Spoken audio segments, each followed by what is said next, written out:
제가 신학교 1학년 때 개척을 했는데요.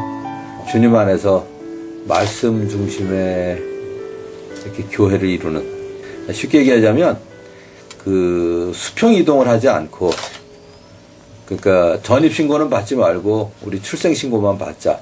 사실 처음에 그렇게 시작을 했습니다. 원래 제가 그 20살 때, 그러니까 1971년 2월 달에 예수님을 믿기 시작했거든요. 그때 이제 내비게이터 선교회를 통해서 예수님을 믿게 됐고, 아마 예수님 영접한 다음 날부터 큐티를 한 것 같아요. 그래서 이제 그 다음 날부터, 요런 책, 이 경건의 일기라는 책을 가지고 쭉 이제 큐티를 했었고, 매일 아침 주님과 교제 가지면서, 하나님과 데이트하는 법도 배웠고, 또 말씀 안에서 제가 이제 스스로 성장하는 법을 배웠었기 때문에, 이제 물론 이제 목사님의 설교를 듣는 것도 중요하지만 아무래도 그거는 누가 이제 떠먹여주는 밥이고요. 이제 스스로 말씀 안에서 성장하는 법, 그 맛을 제가 또 알았고, 다른 사람들에게 이제 그걸 가르쳐 주기 위해서 저희 교회는 처음부터 큐티를 강조해 왔습니다. 처음에 큐티를 도입할 때, 우선은 제 간증을 얘기를 해줬고요. 그 다음에 이제 마가복음 1장 35절에 예수님의 예, 그러니까 새벽 오히려 미명에 예수님께서 일어나 나가셔서 한적한 곳에서 기도하셨다. 그런 내용을 보면 거기서 이제 두 가지 포인트를 봤는데, 새벽 오히려 미명, 그러니까 이제 남에게 방해받지 않는 시간에, 한적한 곳, 남에게 방해받지 않는 장소에서 하나님과 나만의 교제를 갖는 것이 얼마나 중요한지, 그리고 이제 시편 5편 3절이라든지 시편 42편 1절이라든지 그런 내용들을 보면 다윗이 또 주님하고 이렇게 개인적으로 교제 나눴던 그런 그 즐거움들을 많이 얘기해 줬습니다. 그래서 크게 보면 본 것이 뭐냐, 깨달은 게 뭐냐, 그래서 적용할 게 뭐냐.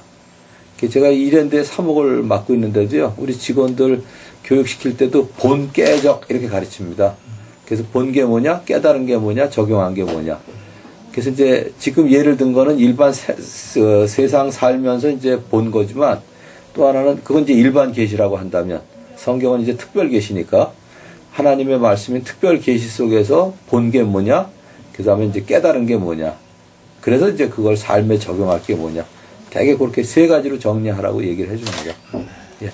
대개는 이제 큐티가 뭐냐를 가르치고요. 네. 그 다음에 이제 두 번째는 내가 한 거를 보여주고요. 그 다음엔 함께 하고, 그 다음엔 스스로 하게 하고, 되게 그 단계로 합니다. 네. 예. 근데 처음에 얘기할 때 이 얘기를 해주면 쉬운 것 같아요. 거의 사실은 큐티를 초등학교 때 다 했거든요, 우리가. 교회 나오기 전부터. 뭐 했냐면 국어 시간에 어떤 그 한 챕터를 읽고 제목을 써라, 대강의 뜻을 써라, 문단 나누기, 낱말의 뜻, 반대말, 비슷한 말, 마지막 생각해보기. 이거 한국 사람은 거의 다 했거든요. 큐티도 이렇게 생각하면 된다고 제가 설명을 해줘요. 첫째가 제목, 그 다음에 이제 읽으면서 대강의 줄거리를 써도 좋고, 아니면 문단이 나누어지면 문단 나누기를 하고, 그 다음에 이제 그 중에서 모르는 낱말이 있거나, 그러면 이제 그거를 이렇게 적어놨다가 질문을 하라고 그러고요. 그 다음에 이제 마지막 생각해보기가 결국은 적용인데, 적용을 할 때는 대개 세 가지 지침을 줍니다. 그러니까 개인적으로 점검 가능하게 가능한 적용을 해라. 되게 이제 이런 내용들을 구체적으로 알려줍니다. 그 시스템으로 만드는 게 좋은 것 같아요. 한 가지 예를 들자면 경건의 시간하고 성경 읽기표 매달 이렇게 한 장씩을 주거든요. 그래서 여기 있는 게 이제 두란노에서 나오는 생명의 삶, 그 패시지를 가지고 하고 있고요. 그 다음 이제 성경 읽기도 하루에 세 부분을 이렇게 신약 구약을 매일 골고루 이렇게 읽으면 1년에 한 번 읽게 되어 있습니다. 그래서 이걸 하게 되고 매일 새벽 기도 설교를 제가 이 내용을 가지고 합니다. 그러니까 이제 저 같은 경우에는 하루 다음 걸 해요. 그러니까 이제 오늘 같으면 내일 거 큐티를 오늘 하고 내일 새벽 기도 때 하고, 그 다음에 이제 주일날 설교도 이 중에서 하나, 그러니까 일주일 분량 중에서 하나를 큐티로 했던 거, 그걸 이제 조금 더 이제 준비해서 설교를 하고요. 그 다음에 이제 보통은 구역 모임이라고 얘기하는데 저희들은 이제 목장 모임이라고 부르는데, 목장 모임에서는 전주에 제가 설교한 거, 그 내용을 교육을 맡은 사람이 한 20분 정도 강의하고, 그 다음에 이제 나머지 사람들은 그 말씀을 일주일 동안 적용한 거를 또 나누게 되죠. 그러니까 자연스럽게 그냥 머리로만 익히는 게 아니라 일주일 동안 산 그 삶을 나누기 때문에 저절로 그게 훈련이 되는 것 같습니다. 하나 선포라는 입장에서 보면 말씀이 그 시대에 그 사람들에게 왜 쓰여졌느냐. 요거. 그 다음에 이 말씀이 현재를 살고 있는 우리에게는 어떤 의미가 있느냐. 그 다음에 이제 그래서 나는 지금 무엇을 해야 되느냐. 이거 세 가지가 같이 어우러지면 그래서 그 말씀이 현재를 살고 있는 내 인격이나 내 삶이나 거기에 이제 영향을 줘서 변화가 일어나는 거. 그게 진정한 큐티의 열매라고 생각을 합니다.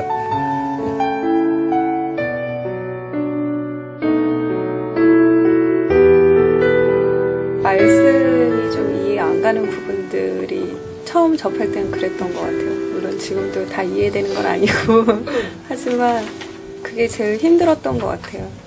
또 일상 쓰는 용어들도 아니고 교회 안에서만 쓰는 용어들도 많이 나오고 그래서 그런 게 살짝 어려웠고 또 이렇게 하다 보면은 이 큐티책으로 하다 보면 혹시나 또 바쁘고 그러면 밀릴 때가 있잖아요. 밀린 거에 대한 부담감도 또 생기더라고요. 그래서 그런 게 살짝 어려웠어요. 큐티 책 하면 좀 부담이라는 게 첫 번째고요. 그래서 큐티 책 주신 분을 이렇게 참 저를 생각하셔서 주셨는데 마음으로는 안 반가웠어요. 아니 지금 너무너무 바쁜데 하나님 보시면 참 안타까운 마음을 가지실 것 같은데 그런 마음이 항상 제 속에 있어가지고 그러면 하다 보면 좋거든요. 그러면 이제 평소에 하던 그 일들을 제쳐두고 여기에만 이렇게 한번 빠질 때도 있어요. 그러면 이제 또 내 삶과 다르니까 이렇게 헤어나오기가 또 힘들고 다시 또 들어가는 거 힘들고 저는 이제 그런 게 훈련이 안 돼서 지금 보니까 오늘 말씀 나누는 거 들으니까 아니 큐티를 하려면 시간을 딱 정해놓고 하든지 해야겠다. 또 오늘 분위기 보니까 큐티 다들 열심히 하시는 것 같은데 저도 좀 해야 되겠다. 네. 처음에는 말씀을 하나도 몰랐기 때문에 처음에 이제 어떤 이렇게 막 마태복음이나 마가복음 들어갈 때 그 앞부분에 전체적으로 개략 요약이 되어 있거든요. 그 말씀이. 그랬을 때 처음에 아무것도 몰랐던 상태에서는 그거를 한번 이렇게 전체적으로 훑어보고 여기서 말하려고 하는 그 메시지가 이거였구나 라고 개략적으로 보고 말씀을 봤어요. 그러니까 말씀이 이제 길잡이로 되게 도움이 많이 됐어요. 그리고 그 전체적으로 이게 보면은 말씀을 한두 구절만 나한테만 좋은 거 외우려고 막 할 때 그것에서 벗어나서 전체적인 좀 틀을 보게 하는 것과 그것도 되게 도움이 됐었고 그 다음에 진짜 이거를 기록한 사람이 또 어떤 의도로 그것을 기록했나 그런 부분도 되게 도움이 많이 됐어요. 만약에 모세가 어떤 것을 만약에 행하고 있을 때 그 앞에 히스토리와 뒤 히스토리가 사실 잘 묵상이 되어 있지 않는 상태는 사실 그 말씀을 들어도 이게 어떤 그림으로 지금 이런 상황에 어떤 급박한 상황에 이런 상황이 있어서 하나님의 말씀과 이런 게 그 상황이 머릿속에 그려지지 않으면 말씀은 큐티를 하면서도 잘 이해가 되지가 않을 때가 참 많은데 그런 것을 이제 보통 목사님께서 설교하시거나 또 다른 성경을 많이 읽으시는 분한테서 이런 얘기를 듣게 되면 그때 그 말씀이 그런 이야기였구나 하는 쉽게 우리가 드라마를 접했을 때 몇 회를 빼먹으면 이제 이야기가 기억이 안 나서 그거를 보게 되면 그 다음 이야기가 이제 이래서 이랬구나라고 이해되는 것처럼 저는 그런 식으로 해서 말씀이라는 게 꾸준하게 읽다 보면 어느 날 나에게 깨우쳐주고 감동을 주는 것이 또 큐티이기 때문에 그런 헌신 삶을 드리기 위해서 제가 그렇게 해서 은혜를 받고 그 말씀 다음 말씀이 또 궁금해서 큐티를 열어보게 됐을 때 또 나에게 간단하게 주시는 또 어떤 말씀의 은혜가 나의 삶에 적용이 되면